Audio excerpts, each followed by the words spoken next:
தெய்வத்தின் குரல் முதல் பகுதி. காரியத்தில் பேதமும் மனோபேதமும். ஜாதி, அதற்கான தொழில், அதற்கென்று ஏற்பட்ட ஆச்சாரங்கள் என்று சொன்னேன். அது தப்பு. ஜாதிக்காக தொழில் இல்லை, தொழிலுக்காகத்தான் ஜாதி. சொல்லிகளை எந்த அடிப்படையில் வேதமதம் சின்ன சின்ன கட்டுகளாக கட்டி போட்டது? ஒவ்வொரு தினசான தொழிலுக்கு ஒவ்வொரு வர்ணம் என்று பிரித்தது. மேல் நாடுகளில் தொழில் பிரிவினை என்று பொருளாதாரத்தில் சொல்லிக்கொண்டு இன்னமும் அதை நடைமுறைக்கு கொண்டு வர முடியாமல் இருப்பதை பார்க்கிறார்கள். ஒரு சமுதாயம் நடக்க வேண்டும் என்றால் பல தினசான தொழில்கள் நடக்கத்தான் வேண்டும். எனவே தொழில் பங்கீடு செய்து கொள்ள வேண்டும் என்கிறார்கள். ஆனால் இத்தனை பேர்தான் இன்ன தொழிலை செய்யலாம், இப்படி ஒரு விகிதாச்சாரத்தில் ஒவ்வொரு தொழிலுக்கும் ஜனங்கள் வந்தால்தான் சமுதாயம் சீராக இருக்கும் என்பதற்கு யார் எப்படி கட்டுத்திட்டம் பண்ண முடியவில்லை. எல்லாரும் சௌகரியமான தொழில்களுக்கே போட்டி போடுகிறார்கள். எங்கே பார்த்தாலும் துராசை, போட்டியினால் மனக்கசப்பு, அதைத் தொடர்ந்து பலவிதமான ஒழுங்கு தப்பிதங்கள் என்று பிரத்யட்சமாக பார்த்து வருகிறோம். இதே தொழில் பங்கீட்டை பாரம்பரியமாக வைத்து நடத்தி வந்த நம் தேசத்தில் அந்த ஒழுங்கு குலைகிற வரையில் சாந்தியும் சந்தோஷமும் சௌஜன்யமும் திருப்தியுமே இருந்து வந்தன. இப்போது கோட்டீஸ்வரனுக்கு கூட திருப்தி இல்லாமல் இருக்கிறது. அப்போதோ ஒரு செருப்பு தைக்கிறவன் கூட அக்காடா என்று நிறைந்திருந்தான். எல்லோருக்கும் துராசைகளை கிளப்பிவிட்டு அத்தனை பேரையும் அதிருப்தியில் கொண்டு தள்ளியிருக்கிற புது ஏற்பாடுகள் தான் முன்னேற்றம். இதுவரை செய்ததும் போதாது, இன்னும் வேகமாக இப்படியே முன்னேற வேண்டும் என்று எங்கும் பேச்சாயிருக்கிறது. அந்த காலத்தில் துராசை இல்லை. மனுஷர்கள் ஒருத்தருக்கு ஒருத்தர் பாந்தவியமாக ஒட்டிக்கொள்கிற சின்ன சின்ன சமுதாயங்களாக இருந்து விட்டதால் இப்படி சேர்ந்திருப்பதே பெரிய இன்பம் என்று அவர்கள் கண்டு கொண்டார்கள். அதோடு மதத்தில் நம்பிக்கை, தெய்வத்திடம் பயபக்தி, தங்களுக்கென்று குலதெய்வங்கள், அதற்கான வழிபாடுகள் இருக்கின்றன என்ற பெருமை இதிலெல்லாம் நிறைந்து இருந்து விட்டதால் அவர்களுக்கு வெளி வஸ்துக்களை தேடி மேலே மேலே இன்று தவிர்க்கிற தவிப்பு இல்லவே இல்லை. சமுதாயம் முழுவதும் நன்றாக இருந்தது. பலவாக பிரிந்தாலும் சுவாமியின் பெயரில் எல்லோரும் ஒன்று சேர்ந்திருந்தார்கள். அவரவருக்கும் குலதெய்வம் இருந்த போதிலும் ஊருக்கு பொதுவாக பெரிய கோயில் இருந்தது. அந்த கோயிலும் அதன் உற்சவாதிகளுமே ஊர் வாழ்க்கையின் மையஸ்தானமாக இருந்தன. இதை சுற்றியே, அதாவது பகவானின் பேரில் அத்தனை சமூகத்தாரும் அவன் குழந்தைகளாக ஒன்று சேர்ந்திருந்தார்கள். ஒரு தேர் திருவிழா என்றால் அக்ரகாரத்துக்காரனும் சேரிக்காரனும் தோளோடு தோள் இடித்துக்கொண்டு வடம் பிடித்து இழுத்தார்கள். அந்த சௌஜன்யமான காலத்தை நினைத்தாலே மறுபடி அப்படி வருமா என்று இருக்கிறது. ஒரு வயிற்றெரிச்சல் இல்லை, வசை மாறி இல்லை. அவரவர் தன் காரியத்தை எளிமையாக செய்து கொண்டு மனசில் ரொம்ப இருந்த காலம். இதையெல்லாம் ஆலோசனை பண்ணி பார்த்தால் சமூகம் பலவாக பிரிந்திருந்தாலும் கூட ஹிந்து மதம் எத்தனையோ தாக்குதல்களை சமாளித்தது என்று சொல்வது சுத்த பிசகு. சமூகம் பலவாக பிரிந்திருந்ததாலேயே அது இப்படி யுகாந்திரமாக ஜீவனோடு இருந்திருக்கிறது என்றே தோன்றுகிறது. எல்லோருக்குமான பொது தர்மங்களை மட்டும் சொல்லி ஒரே சமூகமாக இருந்த மகா பெரிய மதங்கள் எல்லாம் அழிந்து போனதையும், இப்போது இருக்கப்பட்ட அம்மாதிரி மதங்களின் எதிர்காலமும் என்னவாகுமோ என்று பயப்பட வேண்டியிருப்பதையும் பார்க்கிற போது இதுதான். அத்தனை சொல்லிகளையும் ஒரே கட்டாக போடாமல் பல சின்ன சின்ன கட்டுகளாக போட்டு அந்த கட்டுக்களை எல்லாம் தெய்வ பக்தியினால் ஒன்றாக முடித்திருக்கிற வர்ண தர்மம்தான் ஹிந்து மதத்தை சிரஞ்சீவியாக காப்பாற்றி வந்திருக்கிறது என்று தெரிகிறது. எல்லோருக்கும் ஒரே தர்மம் என்று வைத்து கொண்டதோடு நின்றுவிட்ட மதங்களிலெல்லாம் உள்ளிருந்தோ அல்லது வெளியிலிருந்தோ வேறு தினசான தர்மங்கள் வந்து தாக்கிய போது அவை அடியோடு இற்று விழும்படியாயிற்று.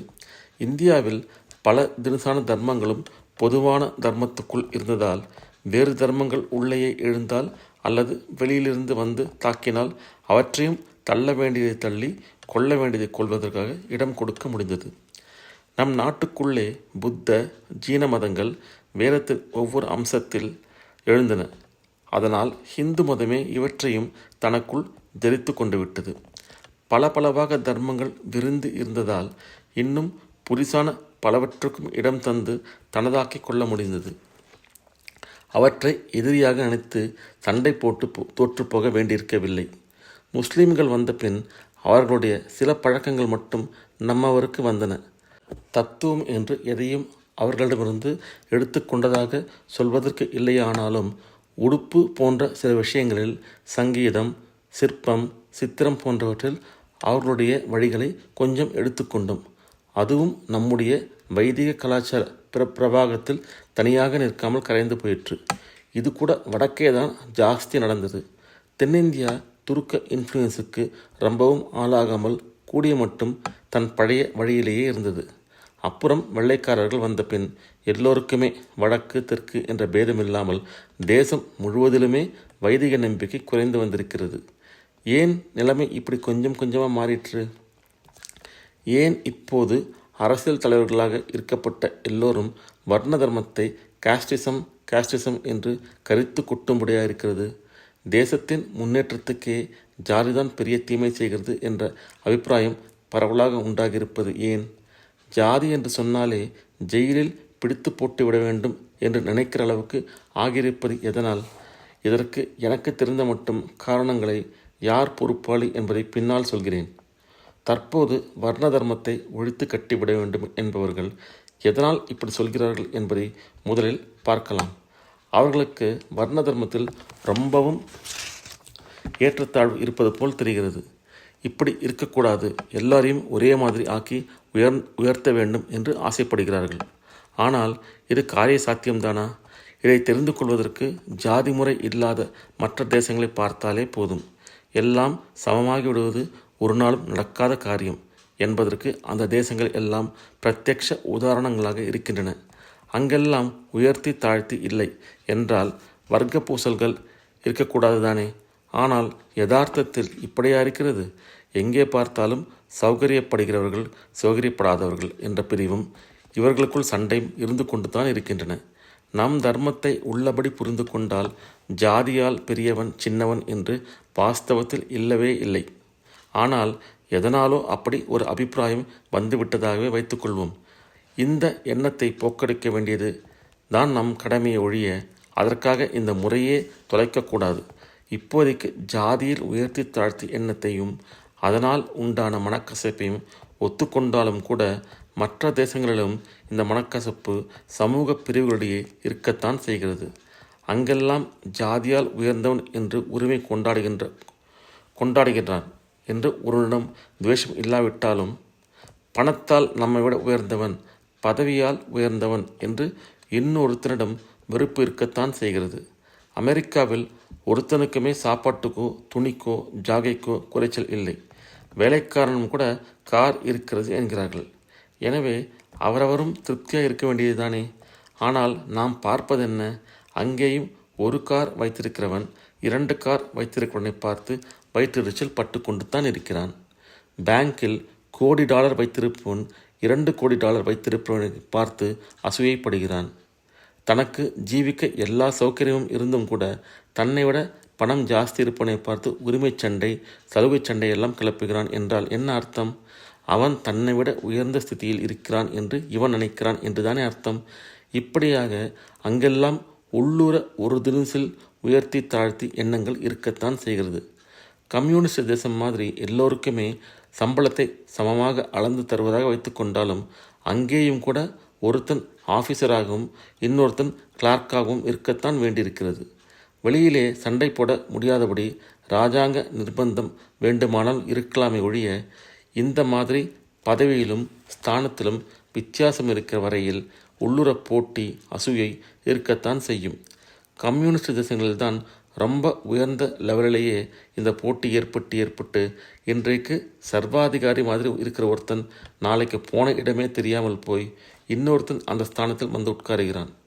பதவியால் போட்டிருக்கிறது என்பதால் எல்லாம் ஒரே பதவியாக ஆக்குவதும் சாத்தியமில்லை. அதாவது உயர்த்தி தாழ்த்தி என்பது ஏதோ ஒரு தினசில் இருந்து கொண்டு தான் இருக்கும்.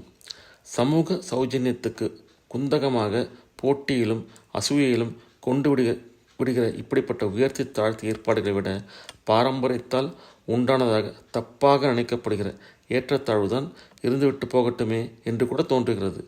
இதனால் தேசத்தில் பொதுவாக சாந்தியும் அவரவருக்கு திருப்தியும் இதுதான் நமக்காக ஏற்பட்டது என்பதில் போதுமென்ற மனசும் இருந்தன அல்லவா? வாஸ்தவத்தில் அத்தனை தொழிலும் சமூக க்ஷேமத்துக்காக உண்டானவைதான். ஒன்று உயர்வு, இன்னொன்று தாழ்வு என்று இல்லை.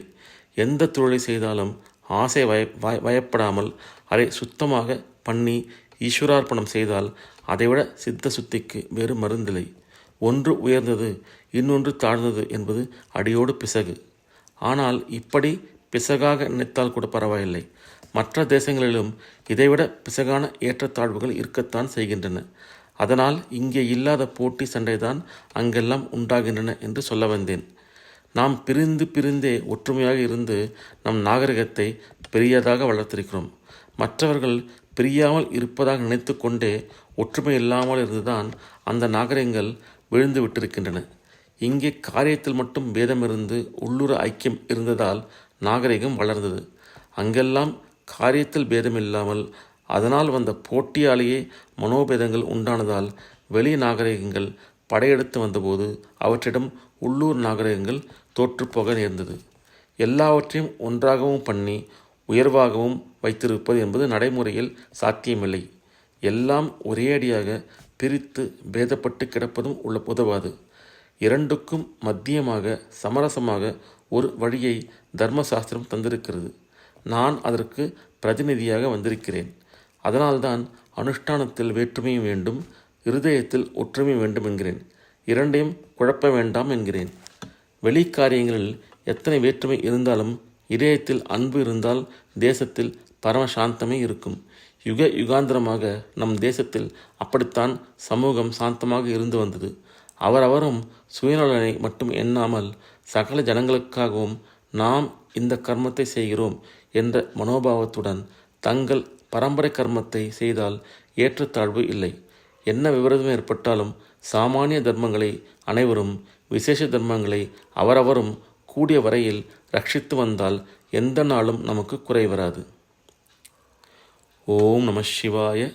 ஹரஹர சங்கர, ஜெய ஜெய சங்கர, காஞ்சி சங்கர, காமகோட்டி சங்கர.